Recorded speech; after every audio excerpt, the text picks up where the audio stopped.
नमस्कार दोस्तों, एक बार फिर से स्वागत है आप सभी का लोधा जी क्लासेस के बीए प्लेटफॉर्म पर। अंतर्राष्ट्रीय राजनीति का सेशन कंटिन्यू करते हैं दोस्तों। जैसा कि आप सभी जानते हैं अच्छे से कि मात्र 3 टॉपिक हमारे इस सीरीज के अंतर्गत बचे हुए हैं। भारत अमेरिका संबंध, आसियान और भारत चीन संबंध, ठीक है ना, सिलेबस के अकॉर्डिंग।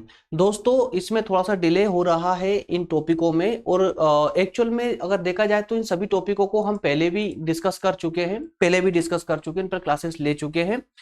आपके सिलेबस के अकॉर्डिंग ही मैं आपको डेटा प्रोवाइड करता हूं, और साथ ही साथ में आपके सिलेबस के अकॉर्डिंग ही जितना आवश्यक होता है मैं आप लोगों को उतना ही बताता हूं, ठीक है ना।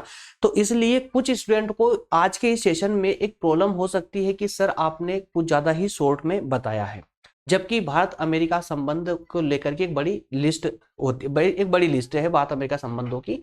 लेकिन दोस्तों मैंने आपके सिलेबस जैसे कि बीए थर्ड ईयर में प्रश्न पत्र 3 को लेकर के दोस्तों जैसा हमारा सिलेबस के अकॉर्डिंग सेशन चल रहा था, उसके तहत ही जितने डेटा की आपको आवश्यकता है और जितना आपके सिलेबस आउट ऑफ सिलेबस नहीं जाता है ना, तो इसके अकॉर्डिंग आपके ये क्लास लेकर आया हूं मैं आप लोगों के लिए। लेकिन अगर आप भारत और अमेरिका के संबंधों पर पूरे विस्तार से पढ़ना चाहते हैं, पूरे विस्तार से सेशन लेना चाहते हैं, तो मेरे प्यारे दोस्तों एक बार सेशन इस पर पहले भी हो चुका है। लेक्चर नंबर 12 और लेक्चर नंबर 13 दो पार्ट में हुआ है, भाग 1 और 2 के नाम से भी मिल जाएंगे ये, है ना। लेकिन लेक्चर 12 और लेक्चर 13 के नाम से आपको ये सेशन मिल जाएगा, और इसे हमने कवर किया है बीए थर्ड ईयर में ही, भारत की विदेश नीति वाली सीरीज में, ठीक है ना।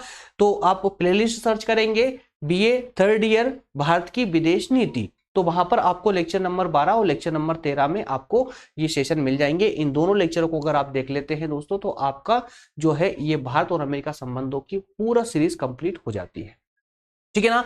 आज का जो सेशन होगा दोस्तों थोड़ा शॉर्ट होगा, है ना, जितना आवश्यक उतना ही। क्लियर है। चलिए शुरुआत करते हैं अपने सेशन की दोस्तों। शुरुआत करते हैं, जैसा कि मैंने आप लोगों को बताया कि चार यूनिट नंबर 4 में, यूनिट 4 यूनिट में 3 टॉपिक हमें पढ़ना है, भारत अमेरिका, आसियान और भारत चीन संबंध। क्लियर है। तो आज भारत और अमेरिका संबंध पर हम चर्चा करेंगे। तो दोस्तों भारत और अमेरिका संबंधों की जब हम बात करते हैं तो बेसिकली ये मान लीजिए, देखिए कि अगर हम आजादी से पहले की दोस्तों बात करें, आजादी से अगर पहले की हम बात करें, अगर आजादी से पहले की बात करें दोस्तों, तो आजादी से पहले भारत पूरी तरह से ब्रिटिश उपनिवेश था, है ना। मतलब भारत स्वयं कोई डिसीजन नहीं ले सकता था। भारत के जितने भी डिसीजन थे या जो भी कार्य होते वो सब इंग्लैंड गवर्नमेंट के द्वारा संचालित होते थे। इससे पहले की बात करें तो मुगल काल में पहुंच जाएंगे। उससे पहले की बात, मतलब सदियों से भारत गुलामी की जंजीरों में बंधा रहा, और इसी कारण से भारत, एक अखंड भारत का सपना जो हमने देखा था वो आजादी के बाद ही संभव हो पाया था। क्लियर है। तो जब आजादी का समय आया दोस्तों, या फिर ऐसा मानिए कि ब्रिटिश काल के समय में जब हम स्वतंत्रता के आंदोलन से जूझ रहे थे, उस समय अमेरिका ने हमारा सपोर्ट किया था। तो उसी समय से भारत और अमेरिका के संबंधों की शुरुआत हो जाती है, ठीक है ना। तो अब आप ऐसा मानकर चलेंगे कि जब भारत में स्वतंत्रता को लेकर के आंदोलन चल रहे थे, जब भारत में स्वतंत्रता को लेकर आंदोलन चल रहे थे, उस समय से ही भारत और अमेरिका के संबंधों की, भारत और अमेरिका के संबंधों की शुरुआत मानी जाती है। कब से? स्वतंत्रता आंदोलन के समय से, ठीक है ना। अब दोस्तों इस समय में अमेरिका का, अब देखिए एक बात हमेशा, जब भी आप विभिन्न देशों के बारे में संबंधों पर जब बात करें तो एक बात हमेशा याद रखिए कि किसी भी राष्ट्र के किसी अन्य राष्ट्र से ना तो संबंध परमानेंट होते हैं, है ना तो कोई देश किसी देश का मित्र हमेशा के लिए परमानेंट मित्र होता है, और ना ही वो परमानेंट शत्रु होता है। हर एक देश अपनी विदेश नीति को अपनी आवश्यकता के अनुसार परिवर्तित करता रहता है। तो इसी अपनी विदेश नीति को फॉलो करते हुए ही अमेरिका ने भारत में एक चांस देखा अपने लिए, है ना। चांस क्या देखा भारत में अमेरिका ने, कि जब भारत आजादी के लिए लड़ रहा था उस समय अमेरिका ने इंग्लैंड पर दबाव बनाया भारत को आजाद करने के लिए। तो दोस्तों अमेरिका को ये पहले से अनुभूति हो चुकी थी कि भारत जो है, भारत और चीन दोनों के बीच में कभी भी संभव नहीं कि दोनों के रिलेशन ठीक से बन पाएंगे। इसलिए अमेरिका चाहता था कि भारत को कैसे भी करके और अपनी ओर मिला लिया जाए। कहने का अर्थ सिंपल सा ये है कि अमेरिका भारत का सपोर्ट इसलिए कर रहा था कि भारत आजाद होने के बाद अमेरिकी गुट में शामिल हो जाए, ठीक है ना। तो जब तक भारत ने असंलग्न नीति अपनाने की घोषणा नहीं की, तब तक अमेरिका भारत की ओर पूरी तरह झुका रहा। लेकिन जैसे ही भारत ने स्पष्ट कर दिया कि वो किसी भी गुट में शामिल नहीं होगा, वैसे ही अमेरिका ने भारत के ऊपर से अपना हाथ खींच लिया।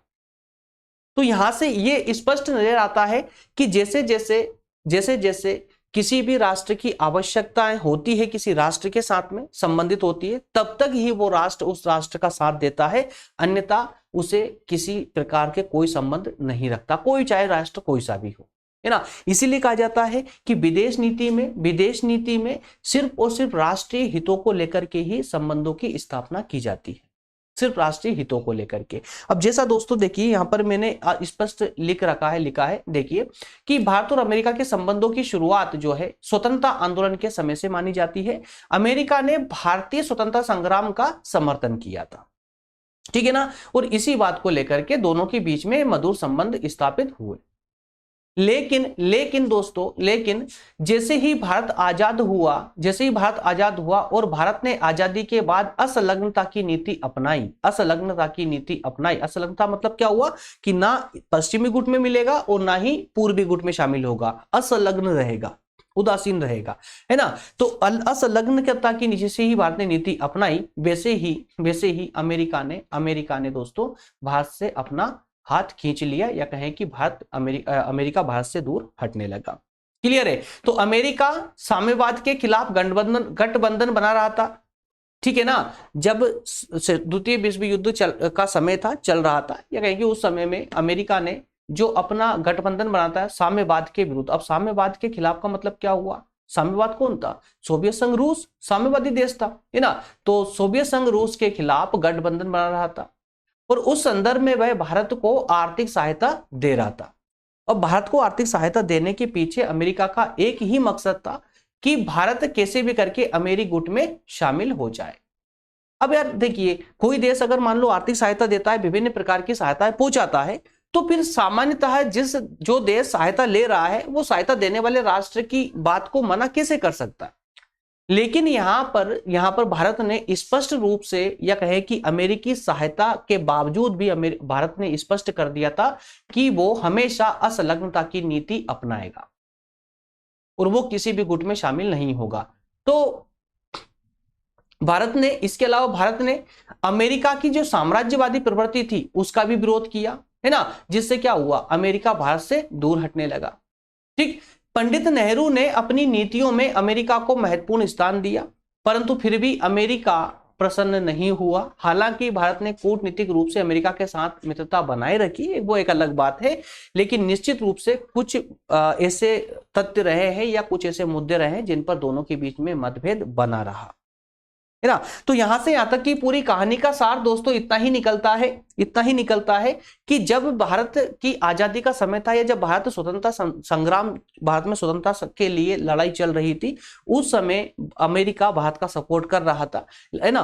क्यों कर रहा था? उस एक रीजन था कि वो चाहता था कि भारत अमेरिकी गुट में शामिल हो जाए, मतलब साम्यवादी देशों के विरुद्ध हो जाए, जैसे रूस और चीन के विरुद्ध खड़ा हो जाए, ठीक है ना। लेकिन जैसे ही भारत ने असंलग्नता की नीति अपनाते हुए अमेरिकी साम्राज्यवाद का विरोध किया, वैसे ही अमेरिका को बहुत धक्का लगा इस बात का, और अमेरिका भारत से दूर हटने लगा, है ना। हालांकि हमारे प्रथम प्रधानमंत्री श्री पंडित जवाहरलाल नेहरू ने कई अथक प्रयास किए अमेरिका के साथ मित्रता संबंध बनाए रखने के, लेकिन फिर भी अमेरिका किसी भी रूप से प्रसन्न नहीं हुआ, ठीक है ना। कोई कूटनीतिक संबंध बनाए रखे, हालांकि भारत ने कूटनीतिक संबंधों के साथ में हालांकि संबंध स्थिर रहे, है ना, संबंधों में ऊंच नीच आती रही, वो सब चलता रहा, लेकिन फिर भी संबंध यथावत बने रहे, जैसे तैसे बने रहे। लेकिन जो विशेष जो मुद्दे थे, उन मुद्दों पर अमेरिका कभी भी भारत के साथ खड़ा नहीं हुआ उसके बाद, ठीक है ना। अब इन मुद्दों पर, जैसे कि मुद्दे यहां पर दोस्तों आपको दिख रहे हैं, कश्मीर मुद्दे पर हमेशा अमेरिका ने पाकिस्तान का साथ दिया। चीन की मान्यता को लेकर के, जैसे ही भारत ने चीन की मान्यता को एक्सेप्ट किया, समर्थन किया, वैसे ही चीन की साम्यवादी सरकार को मान्यता दी भारत ने, वैसे ही अमेरिका और भड़क उठा। इसके अलावा कोरिया और वियतनाम में अमेरिका ने जो हस्तक्षेप किया उसका भी विरोध किया भारत ने। हिंद महासागर नीति को लेकर भी भारत ने अमेरिकी नीतियों का विरोध किया। भारत द्वारा जो परमाणु परीक्षण हुआ था उससे अमेरिका भड़का। सिक्किम विलय का विरोध किया अमेरिका ने। तो ये सारी चीजें, कुछ ऐसे मतभेद रहे हैं, कुछ ऐसे मुद्दे रहे हैं जिन मुद्दों को लेकर के अमेरिका और भारत की कभी बीच में बन नहीं पाई। तो दोस्तों हमें विशेषकर इन्हीं मुद्दों को समझना है ना, इन्हीं मुद्दों को एक एक करके समझना है। कोई ज्यादा लंबा सेशन नहीं है, छोटा ही होगा, डोंट वरी, बस थोड़ा सा बनाए रखे, अपने पेशेंस को बनाए रखे, उस सेशन को समझते चले, है ना।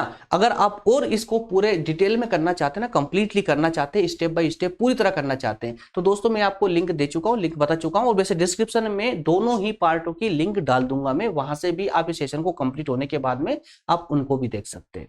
इसको देखने के बाद उन दोनों सेशन पे जाओगे ना तो आपको बेहतरीन तरीके से समझ आएंगे, दोनों सेशन बहुत अच्छे समझ आएंगे, ठीक है। आपका टॉपिक पूरी तरह कंप्लीट हो जाएगा भारत अमेरिका संबंधों पर। चलिए, तो सबसे पहला मुद्दा दोस्तों कश्मीर का मुद्दा था, कश्मीर का मुद्दा था। अब कश्मीर के मुद्दे में भारत और पाकिस्तान के बीच में हमेशा तनातनी चलती रही, ठीक है ना। तो अमेरिका ने सभी तथ्यों और तर्कों को पूरी तरह से नजरअंदाज कर दिया। मतलब अमेरिका कुछ ऐसा हो चुका था कि उसे कुछ समझ नहीं आ रहा था, वो है क्या और कर क्या रहा था, है ना। अपने स्वार्थ को पूरा करने के लिए उसने अपने सारे नियमों को तोड़ दिया था। विश्व राजनीति में वो लोकतंत्र की रक्षा करने का दावा करता है, और इस मुद्दे पर आकर के उसने लोकतंत्र की ही हत्या करने का निर्णय ले लिया, है ना। तो कहा कुछ ऐसा दोस्तों, देखिए कि अमेरिका ने सभी तथ्यों और तर्कों को नजरअंदाज कर दिया। उसने कश्मीर के मुद्दे पर पाकिस्तान का समर्थन किया। इससे अमेरिका के प्रति भारत के मन में रोष उत्पन्न हुआ। 1948 और 1965 के समय में जो युद्ध था भारत और पाकिस्तान के बीच में, उसने हमेशा अमेरिका ने पाकिस्तान को अस्त्र शस्त्र देकर के पाकिस्तान का समर्थन किया, पाकिस्तान का साथ दिया, जबकि भारतीय प्रजातंत्र को नष्ट करने की साजिश अमेरिका कर रहा था। अंतरराष्ट्रीय राजनीति में भी प्रजातांत्रिक मूल्यों की रक्षा करने का दम भरने वाला अमेरिका प्रजातंत्र की हत्या करने की साजिश कर रहा था। इससे सिद्ध हो रहा था कि अमेरिका हर हालत में अपने साम्राज्यवादी विचारों की ओर अधिक झुका हुआ है, ठीक है ना। अमेरिका साम्राज्यवादी विचारों की ओर अधिक झुका हुआ है, जबकि प्रजातांत्रिक विचारों की ओर कम। मतलब साम्राज्यवादी अमेरिका और ज्यादा हो चुका था, प्रजातांत्रिक कम हो गया था, है ना। लेकिन कश्मीर के संबंध में हालांकि आगे चलकर जैसे तैसे स्थिति संभलती रही, चलती रही। अमेरिका का नजरिया भी, है ना, समय समय पर बदलता रहा। जैसे जैसे राष्ट्रपति सरकार वहां की बदली, वैसे वैसे अमेरिका को लेकर के नजरिए भी धीरे धीरे बदलते रहे थे। तो इस प्रकार से अमेरिकी मुद्दे पर प्रारंभ में शुरुआती तौर पर अगर बात करें तो अमेरिका ने पूरी तरह से पाकिस्तान का ही साथ दिया था, चाहे वो अमेरिका का मुद्दा हो, चाहे फिर भारत और पाकिस्तान युद्ध का मुद्दा हो। क्लियर है। चलिए आगे बढ़ते हैं दोस्तों, नेक्स्ट देखते हैं हम। नेक्स्ट है चीन की मान्यता का विषय, चीन की मान्यता। तो चीन की मान्यता को लेकर के भी दोनों के बीच में तनातनी का माहौल बना रहा। कैसे बना रहा? क्योंकि अमेरिका नहीं चाहता था कि चीन कभी भी संयुक्त राष्ट्र संघ में आए, यूएनओ का सदस्य बने। लेकिन भारत ने चीन का पूरी तरह समर्थन किया। चीन की जो साम्यवादी सरकार, चीन ने साम्यवादी सरकार को एक्सेप्ट किया, और उस साम्यवादी सरकार को सबसे पहले मान्यता देने वाला जो राष्ट्र था वो भारत ही था। तो चीन को भारत के द्वारा इस प्रकार मान्यता देने से अमेरिका रुष्ट हुआ, और अमेरिका ने पूरी कोशिश की कि इसे संयुक्त राष्ट्र संघ में प्रवेश ना करने दिए जाए। लेकिन भारत के प्रयासों से चीन को संयुक्त राष्ट्र संघ की भी सदस्यता प्राप्त हो चुकी थी, जिसका अमेरिका ने खूब अच्छे खासा विरोध किया। और विरोध करते हुए भारत की आलोचना भी की, और आलोचना करते हुए अमेरिका ने यह कहा था कि भारत साम्यवाद को बढ़ावा दे रहा है। किसको? साम्यवाद को बढ़ावा दे रहा है। क्लियर है। नेक्स्ट मुद्दा है कोरिया और वियतनाम के प्रश्न। भाई जब इनके बीच में युद्ध चल रहा था, कोरिया वियतनाम जब युद्ध चल रहे थे, तो उस समय भी अमेरिका अनावश्यक रूप से दोनों में हस्तक्षेप कर रहा था, जिसका भारत ने पूरी तरह से उसका विरोध किया। अमेरिका के इस गतिविधि की, इस हस्तक्षेप की आलोचना की, है ना। और इसके अलावा भी भारत ने शांति प्रस्ताव भी भेजा अमेरिका के पास में, लेकिन अमेरिका ने स्पष्ट रूप से उसको अस्वीकृत कर दिया, शांति प्रस्ताव को मानने से इनकार कर दिया। तो इससे भी दोनों देशों के बीच में जो संबंध था, जो मधुर थोड़ा वो संबंध बचा हुआ था, वो भी लगभग समाप्त होने की कगार पर पहुंच चुका था। ठीक है। इसके अलावा हिंद महासागर नीति, भाई हिंद महासागर नीति क्या थी, आप इससे भली भांति परिचित होंगे, है ना। भारत के दक्षिण में जो हिंद महासागर है वो पूरा क्षेत्र एक शांति का क्षेत्र है, और भारत हमेशा चाहता है कि ये हिंद महासागर का जो क्षेत्र है ये शांति का विषय बना रहे, शांति वाला क्षेत्र बना रहे। जबकि यहां पर क्या हो रहा था कि जो बड़ी महाशक्तियां थी, कभी अपना परीक्षण करती थी, कभी यहां पर प्रैक्टिस करती थी, है ना, वॉर प्रैक्टिस करती थी। तो वो जो प्रतिद्वंदिता मची हुई थी इस क्षेत्र में, हिंद महासागर के क्षेत्र में, भारत उसको समाप्त करना चाहता था। और इस बात को लेकर के संयुक्त राष्ट्र संघ में भारत ने एक जो है प्रस्ताव भी प्रस्तुत किया, और वो प्रस्ताव बहुमत से पास हुआ वहां पर। लेकिन उसके पास होने के बाद भी अमेरिका और अन्य जो बड़ी महाशक्तियां थी, उन्होंने इस कार्य का अच्छे खासे से विरोध किया, इस प्रस्ताव को अस्वीकृत कर दिया। वो भारत का स्पष्ट मानना था कि अगर हिंद महासागर क्षेत्र में शांति स्थापित नहीं होती है तो सिर्फ भारत को ही नहीं, बल्कि जितने भी निकटवर्ती जितने भी राज्य है, हर एक राज्य की सुरक्षा को खतरा होगा, हर एक राज्य को खतरा होगा, चाहे फिर वो ही राज्य उसको बढ़ावा ही क्यों ना दे रहा हो, बढ़ावा देने वाले राष्ट्र को भी खतरा इससे होगा। क्लियर है। तो इस प्रकार की नीतियां अपनाने से भारत और अमेरिका के बीच में टकराव निरंतर रूप से चलता ही रहा। इसके बाद और नई घटना घट चुकी थी 1974 में, है ना, पोखरण क्षेत्र में परमाणु परीक्षण। तो भारत ने क्या किया, 10 मई 1974 को आणविक विस्फोट किया, जो कि अमेरिका बिल्कुल चाहता ही नहीं था। अमेरिका बिल्कुल नहीं चाहता था कि भारत परमाणु संपन्न राष्ट्र बने, परमाणु शक्ति संपन्न राष्ट्र बने, क्योंकि भारत के सामने परमाणु अप्रसार संधि पर हस्ताक्षर करने के लिए अमेरिका ने इनवाइट किया था, और भारत ने स्पष्ट शब्दों में मना कर दिया था। परमाणु अप्रसार कब, 1968 में 1968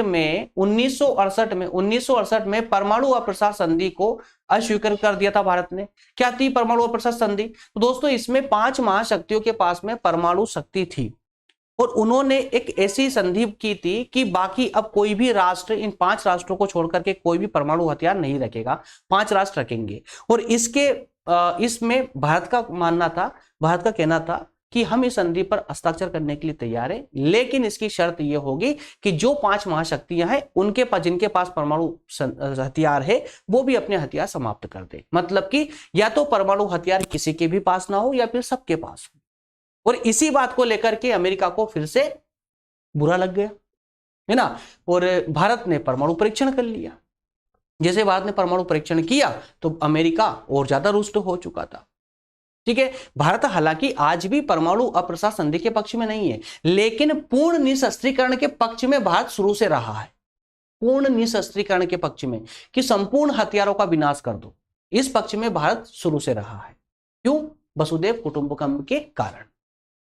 क्लियर है। चलिए आगे बढ़ते हैं दोस्तों। आगे है, नेक्स्ट है सिक्किम विलय। भारत में सिक्किम विलय, जब 1975 में भारत ने सिक्किम का भारत में विलय किया और अपने एक राज्य के रूप में उसको विलय करके राज्य बनाया, तो वैसे ही अमेरिका ने भारत के इस कार्य की फिर से आलोचना की, और आलोचना करते हुए इसे क्या कहा, भारतीय साम्राज्यवाद कहा। क्या कहा? भारतीय साम्राज्यवाद, की भारत साम्राज्यवाद को बढ़ावा देते हुए अन्य राज्यों पर कब्जा जमा रहा है, अपनी राजनीतिक सीमा का विस्तार कर रहा है।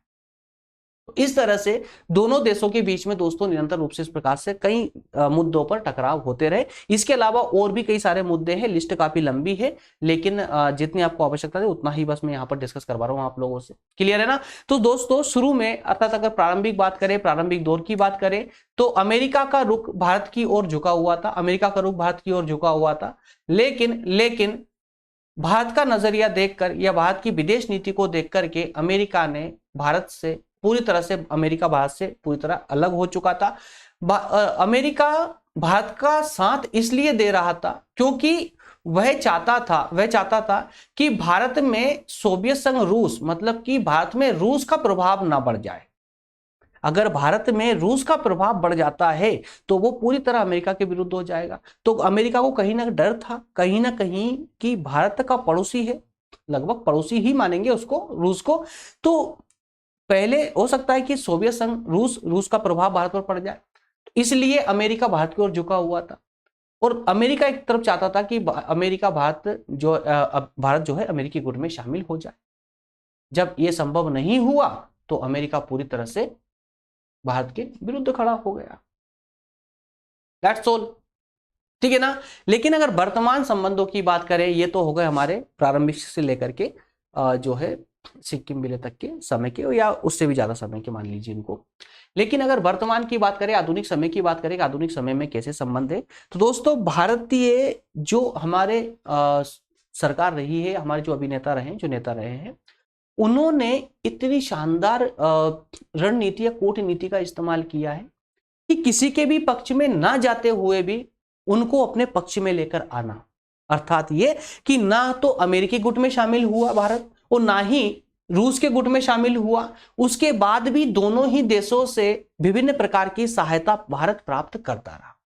ये किसका परिणाम थी? सिर्फ कूटनीति का परिणाम। उन्होंने एक ऐसी कूटनीति का इस्तेमाल किया जिससे किसी को भी अपने विरुद्ध में नहीं होने दिया, है ना।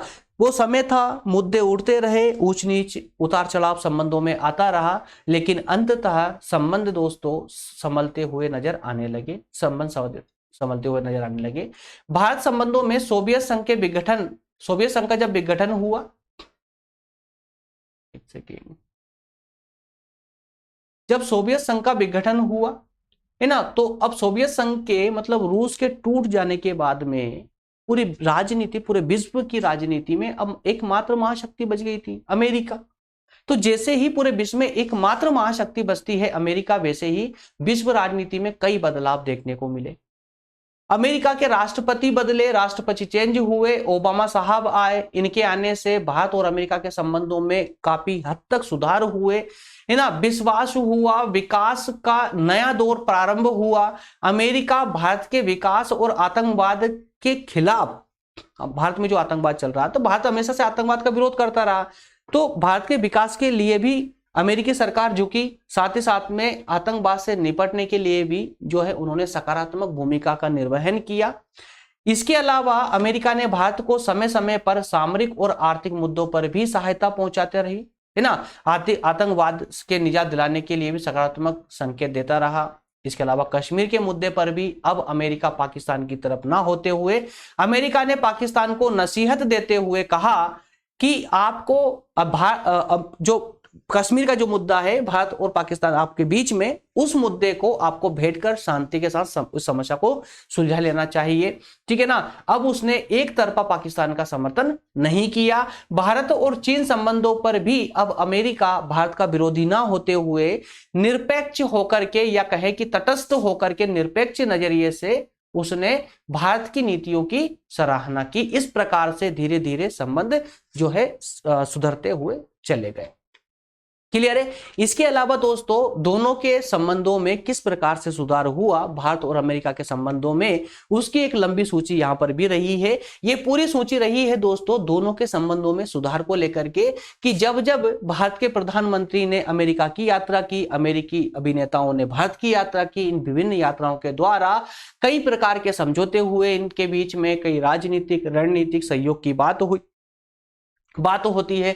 विभिन्न यात्राओं के माध्यम से दोनों के बीच में जितनी भी दरारें थी वो लगभग दरारें भरी जा चुकी है, और अब एक नया दौर आ चुका है जिसमें अमेरिका भी भारत के साथ खड़ा हुआ है और सोवियत संघ रूस भी भारत के साथ खड़ा हुआ है, ठीक है ना। तो इस प्रकार से दोस्तों हम ये मान सकते हैं, देखिए कि हम जो है 2017 में ट्रंप की सरकार तक की जो है यहाँ पर चर्चा आपको देखने को मिल जाएगी, जिससे आप अपना अध्ययन कंप्लीट कर सकते हैं। इजी है, इसमें कुछ भी नहीं समझाने जैसा दोस्तों। यही जो हमने ये जो कहानी पढ़ी थी ना, ये वाली कहानी, इसी का विस्तार वहां पर किया गया है। इसी कहानी को आगे बढ़ाते हुए विभिन्न यात्राओं के बारे में यहाँ पर बताया गया है, ठीक है। इसको आप पढ़ेंगे, पढ़ करके आपका एकदम क्लियर हो जाएगा। ये स्लाइड मैंने इसलिए दी है ताकि आपके डाटा थोड़ा सा बढ़ जाए, और पीडीएफ डाउनलोड करेंगे तो आपको सफिशिएंट डाटा प्रोवाइड हो जाए। क्लियर है। चलिए इसको पढ़ करके आप अपने सेशन को कंप्लीट कर लीजिएगा। मिलेंगे दोस्तों नेक्स्ट सेशन में, और अगला सेशन जो होगा हमारा वो होगा आसियान पर। बेसिकली आसियान पर भी हमारी क्लास हो चुकी है, याद रखिएगा आसियान पर भी क्लास हो चुकी है। भारत की विदेश नीति के सेशन में ही आपको आसियान का सेशन भी मिल जाएगा। आसियान, ओपेक वगैरह कई जितने अंतर्राष्ट्रीय जितने भी संगठन रहे हैं उन लगभग सब पर चर्चा हो चुकी है भारत की विदेश नीति में। और लगभग सभी जितने भी महत्वपूर्ण देश है उन देशों के साथ भारत के किस प्रकार के रणनीतिक संबंध रहे हैं, उन संबंधों पर भी जो है चर्चा हो चुकी है। आप चाहे विस्तार से पढ़ना चाहे तो भारत की विदेश नीति वाली प्लेलिस्ट में जाइएगा और उसमें आप सर्च कीजिए, आपको लगभग सभी महत्वपूर्ण क्लासेस आपको वहां देखने को मिल जाएगी।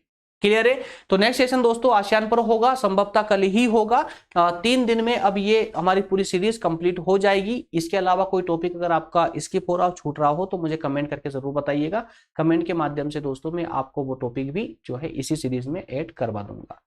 ठीक है, जैसा कि मैंने आपको प्रारंभ में ही वादा किया था, प्रॉमिस किया था आप लोगों से कि जैसे ही सीरीज कंप्लीट होगी उसके बाद में जो टॉपिक आपके छूटते हैं उन टॉपिकों पर हम डिस्कशन करना चालू कर देंगे। ठीक है ना? चलिए दोस्तों मिलेंगे नेक्स्ट सेशन में। Thank you so much.